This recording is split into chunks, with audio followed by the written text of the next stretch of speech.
The government's target is not only to increase the harvest, but also to improve the income of our fellow farmers.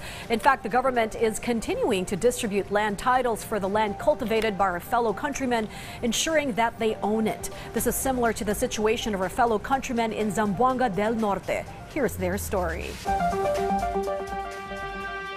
Sa loob ng mahigit 30 taon, para kay Aling Noning, ang kanilang sakahan ay parte na ng kanyang buhay dahil simula pa noong 1986, dito na niya naigugol ang kanyang hanap buhay sa pagsasaka at ito ang naging instrumento para sa kanya na mapagtapos nila ang kanilang 4 na anak.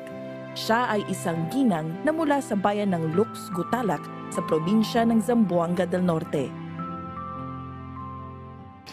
Dako kay gikatabang namo ning Agrarian Reform Program, panghatagan mi og mga seedlings. Dako kay to gikatabang namo kay gani kadtong mga gamay kaayong mga butang nakapahuman gud mi sa among mga anak kay amo manggitikan ning maong luna. Yan naman po na magtanom og lubi.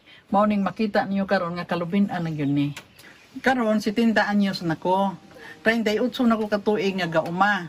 Mahigit 8,000 titulo at mahigit 12,000 ektarya na rin ang naibahagi sa ating mga magsasaka sa rehiyon ng Zamboanga simula ng nanungkulan si Pangulong Marcos.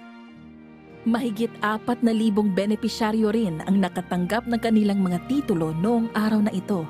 Ito ay sumasaklaw sa mahigit 7,000 ektarya.